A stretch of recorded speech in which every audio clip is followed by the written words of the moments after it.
Hello students, welcome to another session of my online biology classes called Biology Simplified. मैं doctor Shyamala Shah और मेरे contact details आपको दिख रहे हैं. स्टूडेंट्स यू नो कि हम स्टैंडर्ड 11th के 5th चैप्टर को कर रहे हैं which is cell structure and organization. Okay, हम 3 पार्ट्स कर चुके हैं, तो this is the 4th part. तो let's directly start with where we left off last time. Okay, तो हम सेल वॉल को डिस्कस कर रहे थे, इफ यू रिमेंबर, है ना. तो प्लांट सेल वॉल में एक फीचर ये होता है कि प्लांट सेल में सेल वॉल के 3 लेयर्स हैं. Alright, so you have what is called the middle layer, जिसको हम बोलते हैं middle lamella. You have the primary wall and then you have the secondary wall. So plant cells में wall या cell wall के 3 layers हो जाते हैं. करेक्ट है. Let's look at the layers now. तो आपका मिडिल लैमेला जो है ना, ये थिन लेयर है, पतला लेयर है. और दो बाजू बाजू के सेल्स के बीच में ओके जो वॉल बनती है वो होता है मिडिल लैमेला. मतलब क्या, जैसे भी एक सेल है ना, वो सेल डिवाइड हो गया. अब डिवीजन कैसे हुआ, लेफ्ट राइट. दैट मीन्स अभी जो दो नए, मतलब पुराना सेल और जो नया सेल बन गया है ना, वो कैसे लाई कर रहे हैं, दोनों आजू बाजू लेफ्ट एंड राइट पे. आपको विजुअलाइज करना है ना, कि टिपिकल प्लांट सेल विजुअलाइज कीजिए जो थोड़ा रेक्टेंगल शेप में होता है ना. फिर उसका माइटोसिस हो गया, नया सेल बना, बट वो उसके बाजू में बना. सो कैसे, अभी 2 रेक्टेंगल्स हैं, लेफ्ट को एक और राइट को एक. तो बीच में एक वॉल होता है ना, अगर 2 रेक्टेंगल्स हैं तो रेक्टेंगुलर वॉल है ना इन बिटवीन. तो वो जो पतला वॉल है जो सबसे पहले बनेगा पोस्ट माइटोसिस, करेक्ट, जब नए सेल्स के बीच में जो सबसे पहला पतला स्ट्रक्चर बनता है, वॉल बनता है, that is the middle lamella. Correct है. ये आपको अंडरस्टैंड करना है even from NEET point of view, क्योंकि नीट में कई सारे क्वेश्चंस जो है ना सीक्वेंस बेस्ड होते हैं, कौन सा पहले कौन सा आखिरी में, ओके किसका क्या पोजीशन है. तो you have to pay focus to that, right. So middle lamella मैंने क्या बताया था, सेल वॉल का ही एक लेयर है. ये कौन सा लेयर है, बिल्कुल पतला लेयर है. और दो बाजू बाजू के सेल्स के बीच का जो सबसे पहला स्ट्रक्चर फॉर्म होता है वो है मिडिल लैमेला. करेक्ट है. ये कहाँ से बनता है मिडिल लैमेला जो है, सेल प्लेट से बनना शुरू होता है. ओके, और ये कौन से वक्त पे बनता है, this is made during cytokinesis. तो अभी जब भी हम cell structure, cell division, when we do cell division, okay, तभी हम माइटोसिस स्टडी करेंगे और वो टाइम पे आप समझेंगे कि ये सारे प्रोसेसेस क्या हैं. बट आपको बिल्कुल शॉर्ट में मैं बता देती हूँ कि जब भी कोई भी नया सेल जब डिवाइड करता है और वो और एक सेल देता है, right, so from one cell you get 2 cells को डिवीजन बोलते हैं. तो पहला जो है, ओके, पहले न्यूक्लियस डिवाइड होता है, उसको बोलते हैं कैरियोकाइनेसिस. तो एक सेल में पहले 2 न्यूक्लियस बनेंगे और फिर 2 न्यूक्लियस के बीच में वॉल बनेगा और 2 सेल सेपरेट होंगे. समझ में आ रही है बात. तो जब माइटोसिस होता है ना, वो 2 फेजेस में होता है. पहला फेज न्यूक्लियस डिवीजन, जिसको हम बोलते हैं कैरियोकाइनेसिस. और second phase is the division of the cell cytoplasm itself. Cytoplasm का 2 अलग अलग भाग में बंटना, दैट इज कॉल्ड साइटोकाइनेसिस. तो सेल प्लेट कब बनता है, कैरियोकाइनेसिस हो जाने के बाद 2 न्यूक्लियस के बीच में जब भी हमको दीवार बनानी है प्लांट सेल में, है ना, तो पहले सेल प्लेट से साइटोकाइनेसिस के वक्त मिडिल लैमेला जो है वो बनता है. ओके, मिडिल लैमेला किस चीज से बनती है, so you have pectin. Okay, this is a polymer, sugar polymer है. Calcium, magnesium, pectate. करेक्ट है. तो this is calcium and magnesium. Pectate is pectic acid. Correct. तो this is salt of acid. Calcium salt of pectic acid, magnesium salt of pectic acid plus pectin. Okay, ये जो चीजें हैं ये mix up होके आपको मिडिल लैमेला जो है ये मिलता है. करेक्ट है. तो यू हैव टू रिमेम्बर कि कैल्शियम पेक्टेट अगर मैं पूछूं कि कौन से हिस्से में होता है वॉल के, तो वो मिडिल लैमेला में होता है, right. It's very simple to remember. Okay, जो फ्रूट होती है ना, फल होता है, जब कच्चा होता है तो बहुत हार्ड होता है, आपने नोटिस किया है. उसका वॉल काफी हार्ड होता है, रिजिड होता है. लेकिन धीरे धीरे जैसे जैसे वो पकना शुरू होता है, उसका कलर ही सिर्फ चेंज नहीं होता ना, टेक्सचर ही सिर्फ चेंज नहीं होता, सॉफ्ट भी हो जाता है. तो ये क्यों होता है, तो जो हार्ड फ्रूट होती है, जो रॉ फ्रूट होता है कच्चा वाला, है ना, उसमें पेक्टिन जो है काफी हार्ड रहता है, इट्स वेरी हार्ड. तो उसका सेल वॉल हार्ड हो जाता है and therefore the fruit also is hard. लेकिन जैसे जैसे इसमें चेंजेस होती हैं और राइपनिंग होती है, तो ये सॉफ्ट हो जाता है. क्यों, क्योंकि ये जो हार्ड पेक्टिन है ये धीरे धीरे घुलने लगता है, एंजाइमेटिक एक्शन से सॉफ्टन हो जाता है. ओके, और ये सोल्यूबलाइज हो जाता है पेक्टिन, और उसके वजह से अगर आप राइपेंड फ्रूट को या पके हुए फ्रूट को हाथ में लेंगे तो यू विल रियलाइज कि वो सॉफ्ट है, और जो कच्चा फ्रूट है वो बहुत हार्ड है। करेक्ट है। ओके, तो ये हो गया मिडिल लैमेला। मिडिल लैमेला के बाद में हम प्राइमरी वॉल देखते हैं। करेक्ट है। तो बिल्कुल यंग प्लांट सेल जो अभी अभी बना है, राइट, ये प्राइमरी वॉल जो है वो ग्रोथ हो सकती है इसकी, मतलब ये बढ़ सकता है। तो मिडिल लैमेला समझिए नए सेल का फर्स्ट स्ट्रक्चर हो गया। करेक्ट है। उसके बाद अंदर की तरफ जो नया वॉल आने लगता है, मतलब ये सेकेंड स्ट्रक्चर हो गया। सबसे पहले मिडिल लैमेला बना, उसके बाद अंदर की तरफ, राइट, अंदर की तरफ, करेक्ट, मिडिल लैमेला के अंदर की तरफ जो नेक्स्ट वॉल बनती है, जो ग्रो हो सकती है, that is called the primary wall. Primary wall आपको प्लांट के सिर्फ वो हिस्सों में दिखेंगे जो कंटिन्यूअसली डिवाइड होके बढ़ते हैं। फॉर एग्जाम्पल शूट या रूट जो कंटिन्यूअसली ग्रोथ दिखाते हैं, इनको हम क्या बोलते हैं, कैसे टिश्यूज हैं, ये मेरिस्टेमेटिक टिश्यूज हैं। करेक्ट है। तो प्राइमरी वॉल, ओके, ये एक ही वॉल है जो आपको मेरिस्टेमेटिक सेल्स में, मेरिस्टेमेटिक टिश्यूज में दिखेंगे, आपको सेकेंडरी वॉल नहीं दिखेगी इनमें। मेजोफिल है इसमें प्राइमरी वॉल, पित है इसमें प्राइमरी वॉल, है ना, इसमें सेकेंडरी वॉल जो है आपको नहीं दिखेगा। करेक्ट है। सो अंडरस्टैंड, बिल्कुल नया सेल अभी अभी डिवाइड होके दो सेल के बीच में जो पहली प्राइमरी पतली दीवार है वो है मिडिल लैमेला, जो बनता है pectin plus calcium magnesium pectate से। प्राइमरी वॉल मिडिल लैमेला के अंदर की तरफ towards the cytoplasm side, okay, second structure है जो बनती है, ये ग्रो कर सकती है। ओके, और जो आपकी ग्रोइंग टिश्यूज हैं प्लांट की, फॉर एग्जांपल मेरिस्टेम या मेजोफिल या पित, उसमें ये एक ही मात्र दीवार है, you will not see the secondary wall. Correct है। Okay, secondary wall primary wall के भी अंदर जो बनता है। करेक्ट। So inner to primary wall, ये हो गया सेकेंडरी वॉल। तो जैसे ही प्राइमरी वॉल का ग्रोथ थोड़ा होके वो स्टॉप हो जाता है, बंद हो जाता है, करेक्ट, वैसे ही सेकेंडरी वॉल जो है बनना शुरू हो जाती है। सेकेंडरी वॉल इज लेड, और कुछ प्लेसेस पे थिकनिंग जो है वो नहीं होती है। ऑलराइट, अब ये सब आपको थोड़ा सा ऐसे लगेगा कंफ्यूजिंग है, बट ऐसे कुछ नहीं है। जैसे जब दीवार बन रही है तो कुछ कुछ जगह पे बिल्कुल मोटा परफेक्ट दीवार बन जाता है, कुछ जगह पे है ना, जो थिकनिंग होनी चाहिए, जो मोटापा होना चाहिए दीवार में, वो नहीं होता। तो क्या होगा, ऐसे है जैसे आपने वॉल बनाया है और बीच बीच में एक आध जगह पे आपने जो है जो ब्रिक है आपकी, है ना, जो ईंट है, वो ईंट आपने डाली ही नहीं। तो क्या होगा, दीवार में वहां पे होल हो जाएगा कि नहीं, है ना, छोटा सा होल या एक विंडो जैसे खुल जाएगा। करेक्ट है। वैसे ही कुछ यहाँ पे होता है।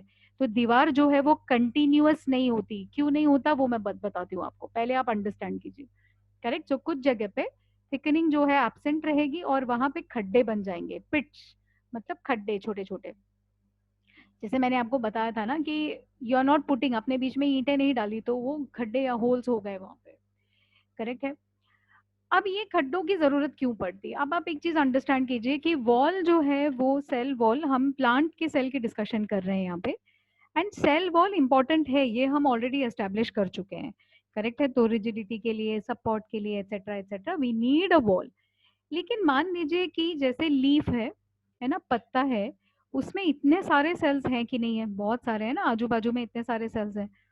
अभी अगर हमने सारे सेल्स के आजू बाजू ऐसे दीवार बना दी जो बिल्कुल पक्की हो, जिसमें कोई गैप हो ही नहीं, तो क्या होगा, एक सेल दूसरे सेल के साथ क्या कोई भी मैसेज ट्रांसमिट कर सकता है?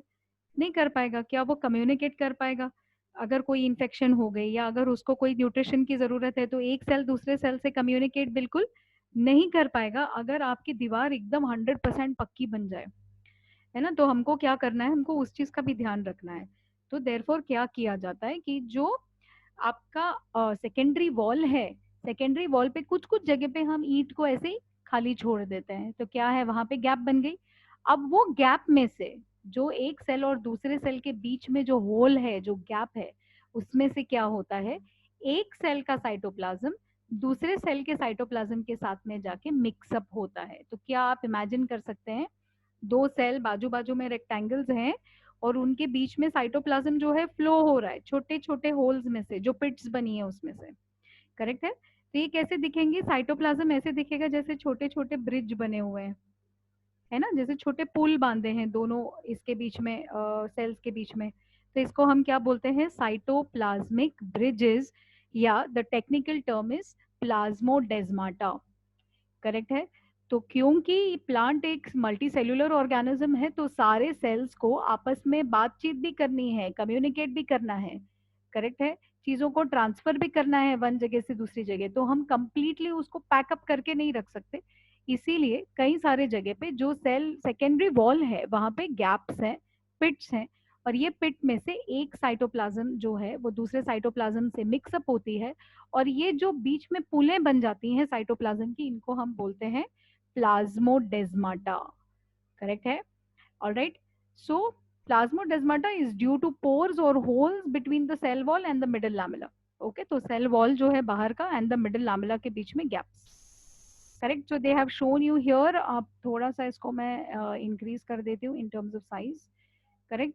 तो आपको यहाँ पे ये जो स्ट्रक्चर है ये मिडल लैमेला है। करेक्ट, ये सबसे पहला स्ट्रक्चर बनने वाला। करेक्ट है।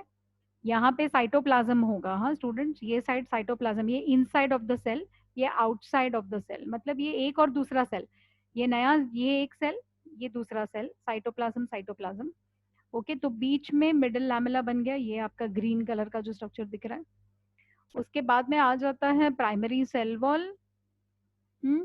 सो प्राइमरी सेल वॉल में what all things you can see, ये जो ब्लू धागे टाइप है ये पेक्टिन है ना, फिर ये सेल्यूलोज के माइक्रोफाइब्रल, याद है आपको प्रीवियस सेशन में हमने क्या बोला था, माइक्रोफाइब्रल मतलब छोटे छोटे रेशे, है ना, जैसे कपड़ों के रेशे होते हैं वैसे फाइब्रल्स होते हैं सेल्यूलोज के प्लांट के वॉल में। करेक्ट है। और फिर ये पिंक कलर के धागे जो है दीज आर हेमी सेल्यूलोज।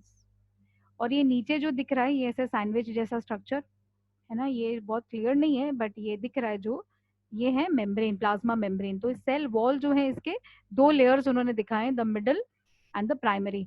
जब सेकेंडरी बनेगा तो सेकेंडरी प्राइमरी के अंदर, ओके, और प्लाज्मा मेम्ब्रेन के पहले, सो वो तीसरा लेयर होगा। तो मिडल लैमेला, प्राइमरी और फिर सेकेंडरी, मिडल लैमेला प्राइमरी फिर सेकेंडरी। सेकेंडरी आपको डायग्राम में नहीं दिखाया है। करेक्ट है। ये जो क्वेश्चन है स्टूडेंट्स ये आपको डायग्रामेटिक के लिए भी आ सकते हैं, तो आपको थोड़ा सा जो है वो स्टडी करना पड़ेगा। करेक्ट है। Okay, right. सो ये तो काफी इजी अंडरस्टैंडिंग हो गई of the cell wall, right.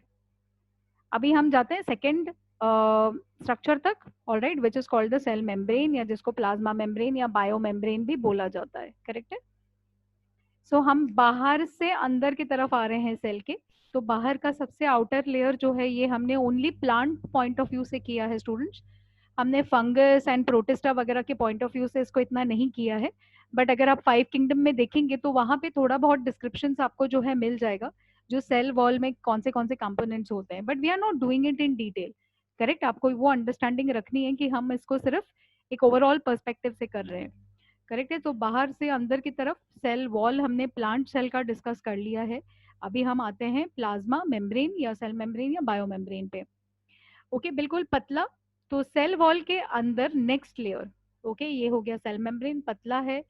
Quasi fluid, quasi का मतलब होता है हाफ या सेमी, तो थोड़ा सा लिक्विड और थोड़ा सा सॉलिड, एक पतला सा लिपिड लेयर या जेल टाइप में, not gel but half fluid, you can think of an oil.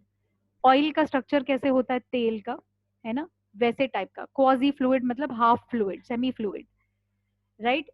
Extra सेल्यूलरली भी ये बनता है, जब एक्स्ट्रा सेल्यूलर मतलब सेल के बाहर, तो अगर प्लाज्मा मेम्ब्रेन के बाहर है, सॉरी साइटोप्लाज्म के बाहर है, तो हम उसको सेल मेम्ब्रेन या प्लाज्मा मेम्ब्रेन बोलते हैं। जब भी सेल के अंदर बनता है ना, तब ये क्या हो जाता है, ऑर्गेनेल्स के मेम्ब्रेन होते हैं। फॉर एग्जाम्पल न्यूक्लियस का मेम्ब्रेन है ना, ईआर का मेम्ब्रेन, गोल्जी का मेम्ब्रेन, माइटोकॉन्ड्रियन का मेम्ब्रेन, तो ये सारे मेम्ब्रेन्स की भी स्ट्रक्चर ऐसी ही है। करेक्ट है। तो प्लाज्मा मेम्ब्रेन, हम प्लाज्मा कब बोलते हैं मेम्ब्रेन, जब ये साइटोप्लाज्म के बाहर हो, बाउंड्री हो सेल की। लेकिन अंदर के जो ऑर्गेनल्स हैं, फॉर एग्जांपल यहाँ पे न्यूक्लियस है, ये जो हम सर्कल बना रहे हैं ये क्या है, मेम्ब्रेन है। ये जो हम ऐसे स्ट्रैंड जैसे इसको दिखा रहे हैं ये क्या है, मेम्ब्रेन है। गोल्गी के ऐसे हमने अपैरेटस बनाई है, माइटोकॉन्ड्रियन का बनाया, सारे मेम्ब्रेन ही हैं, है ना। तो स्ट्रक्चर आपको लगभग वैसे ही दिखेगा। करेक्ट। एक्स्ट्रा सेल्यूलरली जो है ये प्रोटोप्लाज्म या प्रोटोप्लास्ट के इर्द गिर्द होता है। इंट्रा सेल्यूलरली ये ऑर्गेनल्स के आजू बाजू में होता है, ये मैंने ऑलरेडी आपको एक्सप्लेन कर दिया। करेक्ट है। इंट्रा सेल्यूलरली होने का क्या कारण है, मेम्ब्रेन जो है आपके ऑर्गेनेल्स को साइटोसोल से अलग करेगा। सो दैट मैंने आपको पहले भी बताया था कि यूकैरियोटिक सेल में अलग अलग कंपार्टमेंट्स या अलग अलग छोटे छोटे हिस्से बना दिए गए सेल के अंदर ही, जहाँ पे स्पेसिफिक काम होता है। तो जैसे एटीपी बनाना है तो यूकैरियोटिक सेल में माइटोकॉन्ड्रियन के अंदर ही बनेगा। तो कैसे पता करेगा माइटोकॉन्ड्रियन की, अच्छा मुझे यहाँ पे से ही काम करना है, तो उसके आजू बाजू में एक मेम्ब्रेन बना दो, है ना, एक कंपार्टमेंट, एक दीवार खड़ी कर दो, तो माइटोकॉन्ड्रियन अपना काम करेगा। सेम वे प्रोटीन ईआर में बनना है तो प्रोटीन के आजू बाजू में, सॉरी ईआर के आजू बाजू में मेम्ब्रेन बना दीजिए, तो वहां पे ईआर बन गया, है ना। तो वो दीवार हम कैसे बनाते हैं, हम उसको फ्लेक्सिबल दीवार बनाते हैं, तो we make a membrane. Correct है। तो मेम्ब्रेन सेल वॉल जितना हार्ड नहीं है ना, it's not hard, it's not rigid, flexible या सेमी लिक्विड टाइप का सिस्टम होता है। करेक्ट है। तो ये ऑर्गेनेल को साइटोसोल से अलग करेगा। ठीक है। टिपिकल बायोमेम्ब्रेन की जो थिकनेस है ये अप्रोक्सीमेटली 75 एंगस्ट्रॉम्स होती है, 75 एंगस्ट्रॉम। ऑलराइट। इलेक्ट्रॉन माइक्रोस्कोप के नीचे, राइट, सेल मेम्ब्रेन ऐसे दिखता है जैसे कि 3 लेयर्स हैं इसमें, ट्राई लैमिनार बोलते हैं, 3 लेयर। ओके। तो जैसे 2 लेयर होते हैं लिपिड्स के, फॉस्फोलिपिड, लिपिड्स ऐसे लिपिड्स या फैट्स जिसमें फॉस्फेट ग्रुप्स भी अटैच्ड हैं। करेक्ट है। तो जब भी हम अंदर माइक्रोस्कोप के नीचे देखते हैं ना, तो ऐसे लगता है जैसे 3 लेयर्स है। अभी देखते हैं इसको,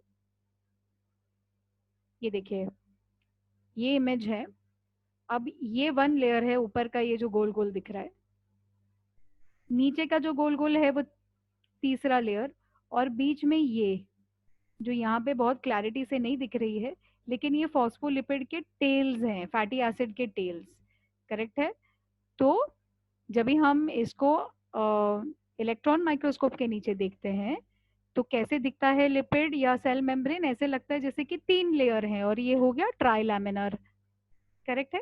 इसमें लिपिड्स ऐसे हैं, फॉस्फोलिपिड्स, जो 2 लेयर में फॉस्फोलिपिड्स को अरेंज किया जाता है। लिपिड के पास एक हेड होता है जो गोल सा बिल्कुल हाइड्रोफिलिक है।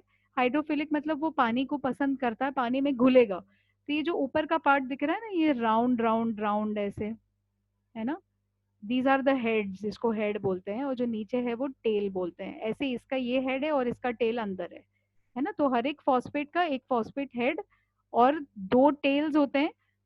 ये टेल जो है ना, ये हाइड्रोफोबिक है। हाइड्रोफोबिक मतलब ये पानी को पसंद नहीं करता, तो ये जो रीजन है ये पानी में घुलेगा नहीं। करेक्ट। सो जब मेम्ब्रेन बनेगी तो क्या होगा, जो हाइड्रोफोबिक रीजन्स है ना, वो अंदर की तरफ चले जाएंगे। ओके। और जो हाइड्रोफिलिक रीजन है, जो राउंड राउंड रीजन है, वो बाहर की तरफ और साइटोप्लाज्म के कांटेक्ट में। ओके। ये 2 लेयर्स जो रहेंगे। करेक्ट। तो फॉस्फोलिपिड को हम क्या बोल सकते हैं, हम इनको बोलते हैं एम्फीपैथिक। एम्फीपैथिक मतलब क्या, एक ही मॉलिक्यूल में हाइड्रोफोबिक रीजन भी है और हाइड्रोफिलिक रीजन भी है। करेक्ट है। तो आपका फॉस्फोलिपिड एम्फीपैथिक कैसे हुआ बताओ, जो हेड है राउंड वाला वो फॉस्फेट हेड है और वो हाइड्रोफिलिक है, और जो 2 टेल्स हैं, ओके, जो 2 नॉन पोलर टेल्स हैं लिपिड के, फैटी एसिड के, करेक्ट, ये हाइड्रोफोबिक है। So the molecule becomes amphipathic. Okay. Lipid molecules जो हैं ये 2 लेयर में अरेंज्ड है, लेकिन ये जब दिखते हैं ऐसे लगता है जैसे 3 लेयर है। तो actually this and this is only 2 layers, लेकिन इनके टेल्स अंदर तीसरे लेयर का ये देते हैं, अपीयरेंस देते हैं। Okay. So they are basically lipid bilayers but they look like 3 layers. समझ में आ रहा है। ओके।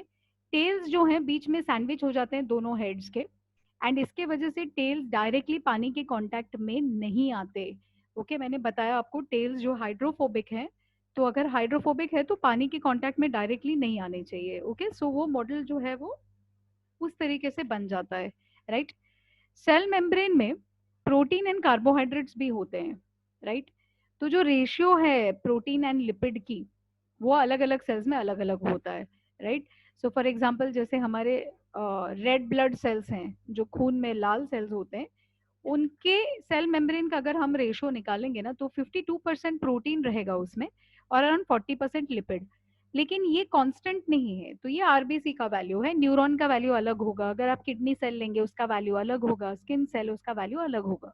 करेक्ट है। तो जिस सेल का जो फंक्शन है उस बेसिस पे उसका जो वैल्यू है वो चेंज होगा, करेक्ट है? ओके तो यहाँ पे हमने we have seen this structure. अभी let's start with the fluid mosaic model. Fluid mosaic model cell membrane को एक्सप्लेन करने का सबसे कॉमन मॉडल है, जिसको प्रपोज किया था दो साइंटिस्ट ने by the name of singer and Nicolson, correct है? तो अभी इस मॉडल के हिसाब से क्या है, जो आपका सेल मेम्ब्रेन है ये एक तो फॉस्फोलिपिड बाइलेयर से बनता है, सेकेंड प्रोटीन्स. तो अभी आप इसमें डायग्राम में देख सकते हैं, करेक्ट, दैट यहाँ पे ये हम ऑलरेडी देख चुके हैं ना, these reddish coloured balls with the tails and these balls with the tails. तो ये तो हो गया फॉस्फोलिपिड वाला बाइलेयर. अब ये जो ब्लू ब्लू चीजें दिख रही है यहाँ वहाँ फ्लोट होते हुए या तो फिर यहाँ पे चिपके हुए अटैच्ड, ये हो गए प्रोटीन्स. तो प्रोटीन्स कैसे दिखते हैं, जैसे मान लीजिए जो लिपिड्स हैं ये एक समुंदर है और उस पे जो प्रोटीन्स हैं ये छोटे छोटे बर्फ के टुकड़े हैं जो घूम रहे हैं. तो it looks like a iceberg in a sea of lipids. Iceberg मतलब बर्फ, okay, and sea of lipid मतलब लिपिड जैसे ओशन बनाया हुआ है या सागर बनाया हुआ है, करेक्ट है? प्रोटीन्स अपनी पोजीशन को चेंज कर सकते हैं, राइट? कुछ प्रोटीन्स इंट्रिंसिक होते हैं, मतलब बिल्कुल अंदर की तरफ चिपके हुए, जैसे ये है देखिए इंट्रिंसिक प्रोटीन है, दोनों लेयर पे अटैच्ड है ना, ये भी ऑलमोस्ट एंटायरली अटैच्ड है, ये भी अटैच्ड है, करेक्ट है? तो ये सब इंटीग्रल या इंट्रिंसिक प्रोटीन्स है, अलग अलग लेवल्स पे बाई लेयर पे वो प्रेजेंट होंगे, करेक्ट है? कुछ जो प्रोटीन्स हैं ये एक्सट्रिंसिक हैं, राइट? सो जो एक से दूसरे लेयर तक डायरेक्टली जाते हैं, these are known as transmembrane proteins. इसको मैं जरा रिड्यूस कर लेती हूँ. ये देखिए एक लेयर से दूसरे लेयर पे जा रहा है ना, जैसे कोई दरवाजा बन गया है बिटवीन दिस एंड दिस. तो ट्रांस मेम्ब्रेन प्रोटीन जनरली ये ऐसे जो है ये हॉलो होते हैं, अंदर से गैप होती है. तो छोटे छोटे मॉलिक्यूल्स यहाँ से आके इधर अंदर जाके इसके थ्रू आके अंदर आ सकते हैं सेल के. आई यू अंडरस्टैंडिंग, राइट? सो कुछ कुछ प्रोटीन्स पूरे थिकनेस ऑफ द मेम्ब्रेन में से आर पार निकल जाते हैं, इनको हम बोलते हैं ट्रांस मेम्ब्रेन्स. और ये छोटे छोटे रास्ते हैं, चैनल्स हैं, किस चीज के लिए? पानी के पैसेज के लिए. ऑलराइट. एक्सट्रिंसिक या जो बाहरी प्रोटीन्स होते हैं, पेरिफेरल प्रोटीन्स, ये ओनली सरफेस पे रहेंगे, एक ही सरफेस पे, जैसे ये है एक ही सरफेस पे है ना, ये अंदर नहीं है, ये है ये ओनली यहाँ पे है, यहाँ नहीं है. तो देखिए इस पे लिखा है ना पेरिफेरल प्रोटीन. तो पेरिफेरल प्रोटीन या तो ये सरफेस पे या ये सरफेस पे रहेगा.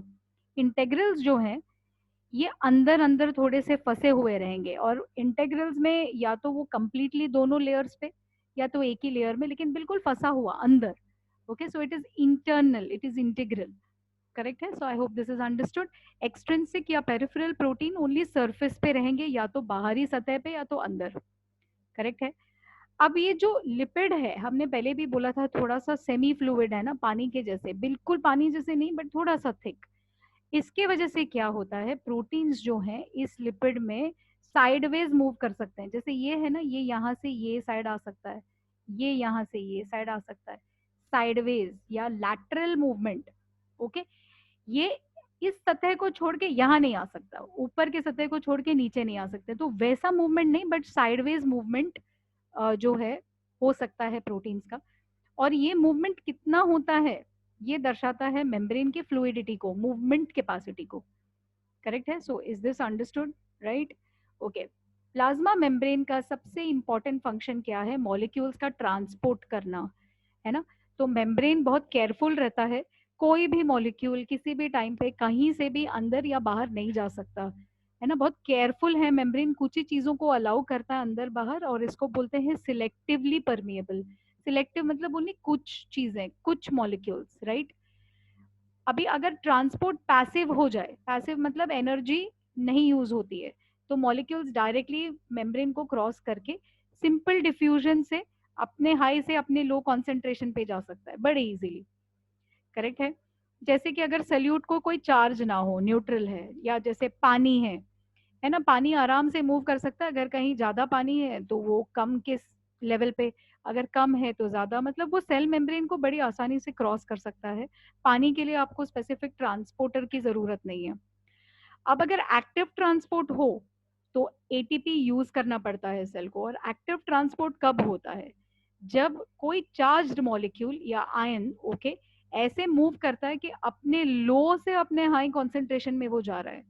तो मान लीजिए सेल के अंदर ऑलरेडी मेरे पास बहुत सारा से मैग्नीशियम ऑलरेडी है, लेकिन फिर भी सेल मैग्नीशियम इकट्ठा करना चाहता है, तो मतलब सेल के बाहर मैग्नीशियम कम है, सेल के अंदर मैग्नीशियम ज्यादा है, तो नेचुरली तो फ्लो कैसे होना चाहिए, मैग्नीशियम सेल के अंदर से बाहर जाना चाहिए, है ना। लेकिन सेल मेम्ब्रेन एक सेलेक्टिव बैरियर होने के कारण क्या होगा, ओके, बाहर कम होने के बावजूद मैग्नीशियम को स्पेशल ट्रांसपोर्टर प्रोटीन्स बाहर से उठा करके साइटोप्लाज्म के अंदर ट्रांसपोर्ट करेंगे अगेंस्ट कॉन्सेंट्रेशन ग्रेडियंट, मतलब लो टू हाई। ये नेचुरली नहीं होता है, इसके लिए एटीपी लगता है, एनर्जी लगता है, तो इसको बोलते हैं एक्टिव ट्रांसपोर्ट। ओके, सेल में ज्यादातर ट्रांसपोर्ट एक्टिव होता है, जितने भी आपके चार्ज मॉलिक्यूल्स है या तो सेल से अंदर से बाहर या बाहर से अंदर, दोनों चीजों के लिए इट रिक्वायर्स एनर्जी, क्योंकि सेल ऐसे ही तो कंट्रोल करता है ना ट्रैफिक को, नहीं तो कोई भी चीज कभी भी एंटर होगा कभी भी एग्जिट होगा, तो सेल को जब चीजों की जरूरत पड़ेगी तो वो कहाँ से लेकर आएगा, है ना। So most of the transport जो है it is active transport, right. Active transport में एटीपी यूटिलाइज होता है, और ऐसे कई सारे पंप्स हैं जो आपके नॉर्मल सेल्स में दिखते हैं, for example the sodium potassium pump. Alright, अब लास्ट चीज जो आपको याद रखनी है यहाँ पे कि जो पोलार मॉलिक्यूल्स हैं, चार्ज्ड मॉलिक्यूल्स या पोलारिटी जो दिखाते हैं, ये नॉन पोलर लेयर से डायरेक्टली पास नहीं हो सकते, और इसीलिए इनको स्पेशल कैरियर की जरूरत हमेशा पड़ेगी। Correct है, so that is the main function of the cell membrane. It's a highly charged and selective barrier, and cell membrane का होना सेल का इंटेग्रिटी होना, right?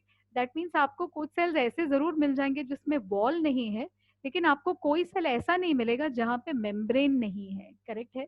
तो मेम्ब्रेन जो है सेल के इंटेग्रिटी को, उसके अस्तित्व को कंट्रोल करता है, ट्रांसपोर्ट कंट्रोल करता है, so it's a very very important structure.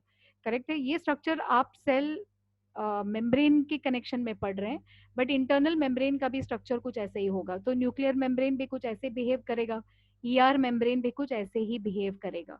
Correct है, so I hope the concepts are clear. Okay, ये सेशन मैं यहीं पे एंड करूंगी। Thank you to all of those students जो कंटिन्यूअसली मेरे वीडियोस को लाइक शेयर एंड सब्सक्राइब कर रहे हैं। ऑलराइट, अगर आपको कंटेंट अच्छा लगता है प्लीज सब्सक्राइब कीजिए, ऑलराइट, एंड शेयर कीजिए अपने सारे ग्रुप्स में, सो दैट मैक्सिमम स्टूडेंट्स को इसका बेनिफिट मिल सकता है। आगे मैं वीडियोस जो है इंग्लिश में भी डालूंगी, नीट में भी करूंगी, बोथ हिंदी एंड इंग्लिश। अगर आपको चाहिए मैं कोई भी कंटेंट करूं बायो का, किसी भी ग्रेड या किसी भी बोर्ड का, तो आप मुझे डायरेक्टली कांटेक्ट कर सकते हैं, या तो you can just put your comments in the comment box. Okay, thank you very much for sharing and keep studying.